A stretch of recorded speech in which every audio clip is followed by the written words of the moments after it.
Senator Siewert. Thank you, Mr Deputy President. I present the report of the Community Affairs Reference Committee on former forced adoption policies and practices and move that the report be printed. The question is that motion be agreed to. Those of that opinion say aye. Those against say no. I think the ayes have it. Senator Siewert. I move that the report take note of this report. Mr Deputy President, it is with great I say pleasure, but it's pleasure in terms of finally this issue is being addressed. The time I have to speak now will not do justice to the report and the evidence we have been given, so I urge members of the community to read this report. I'd like to start by quoting Ms Charlotte Smith, who we quote in our report. A mother whose child has been stolen does not only remember in her mind, she remembers with every fibre of her being.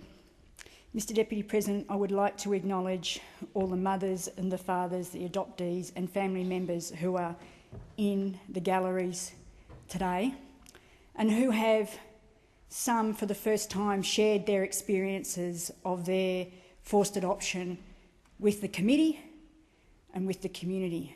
I know how much it took for them to do that and what a toll it has taken. I'd also like to quote from a mother who wanted her name withheld. And she said, I'd lie in bed every night with my arms wrapped around my baby inside of me, knowing that I would never hold him after birth. I'd feel his feet and hands through my own stomach as he moved around, knowing that I wasn't ever going to feel them after he was born. I'd talk to him and tell him that I would find him again one day and that I and his father loved him and always would. I'd pray to God every night for him to send someone to get me out of there and to show me a way to keep my baby, but no one did. I'd think of running away, but where would I run? Who would I run to? That typifies so many of the stories that we heard of women thinking they had nothing else they could do but not consent, because people didn't always consent, but there was nothing else that was going to happen that their baby, other than their baby, be taken. I would like to, on behalf of the committee, acknowledge and sincerely thank the mothers, the fathers and the adoptees and family members who have contributed to this inquiry and who shared their accounts, and these are accounts, not stories, they're accounts. It was very clearly said during the inquiry, and their experience with us, as I said, sometimes for the first time. These accounts have had a profound effect on committee members and I'm sure all that heard them. It is undoubted that past policies and practices have caused great harm and hurt to mothers, fathers, adoptees and their family members. You can't help but come to any other conclusion when you are listening to the evidence. We have had hundreds and hundreds of submissions. We spoke to dozens and dozens of witnesses, not everybody because we just couldn't, and we've got thousands and thousands of pages of submissions and evidence, and we've had access to archives, to national archives and also archives from various government departments. The evidence shows, the evidence that we've shows tells the accounts of mothers and fathers who were pressured into giving up their babies by their families, by institutions, both state and territory and private institutions, by social workers, doctors, nurses, and those who they rightly expected to have helped them. Consents, evidence of consents not being properly taken, coercion, evidence of coercion occurred on people, and the fact that this pressure and these practices and policies have had lifelong impacts on mothers, on fathers, on adoptees and family members. To the adoptees, I'd like to say, we know that your mothers didn't abandon you. You weren't thrown away, because this is what we have received evidence about as well, is that the babies that are adopted who are now adults felt that they had been abandoned. And I know that the mothers have said to us they don't want their now adult children to feel that. I'd like to quote from the report. The committee received evidence from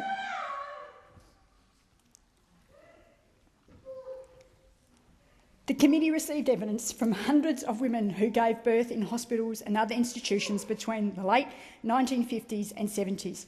Overwhelmingly, these women allege that laws were broken or that there was unethical behaviour on the part of staff in these institutions. The common failings include applying pressure to women to give consents, seeking consent earlier than permitted by the legislation, failing to give a consent signature or obtaining it by fraudulent means, the denial of reasonable requests, particularly for a mother to have access to her child. As explained in our report, certainly after new laws were enacted in the mid-1960s, actions of these types would in some cases have been illegal. Other experiences that reflected unethical practices include failure to provide information and failure to take a professional approach to a woman's care. It is time for governments and institutions involved to accept that such actions were wrong, not merely by today's standards, but by the values and laws of the time. Formal apologies must acknowledge this and not equivocate. The committee believes that governments and institutions need to take a more credible approach to former forced adoption practices. The committee does not express a view on any particular cases or about the prevalence of illegal or unethical actions, but apologies that deny them altogether lack credibility in the face of the weight of evidence. The committee agrees that official apologies should also identify the key wrongs, that vulnerable mothers were not given the care and respect that they needed during this difficult period of their lives, that mothers were poorly advised, that they were stigmatised by professionals and institutions, and that organisations and their staff in positions of authority stood in judgment of these women instead of respecting them. The committee recommends that the Commonwealth Government issue a formal statement of apology that identifies the actions and policies that resulted in forced adoption and acknowledges on behalf of the nation that harm suffered by many parents whose children were forcibly removed and by the children who were separated from their parents. The committee recommends that state and territory governments and non-government institutions that administered adoption should issue formal statements of apologies that acknowledge practices that were illegal or unethical, as well as other practices that contributed to the harm suffered by many parents whose children were forcibly removed and by the children who were separated from their parents. We have heard it said that what happened reflected the standards and the views of the time. We believe that is in fact not true. The committee concludes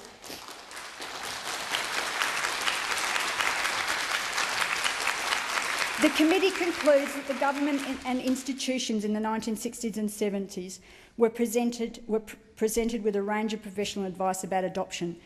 Little of it challenged adoption as a practice. However, a great deal of it cautioned against placing pressures on mothers to encourage the surrender of babies for adoption, and some of it explicitly drew attention to the requirements of the law and the risks of it being violated. The evidence presented to us also shows that adoption should not have been treated as inevitable.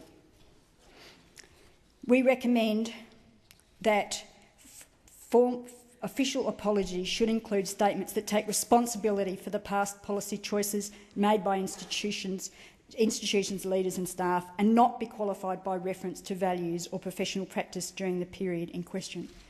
Mr Deputy President, I'm going to run out of time to address all of the 20 recommendations that are contained in this report.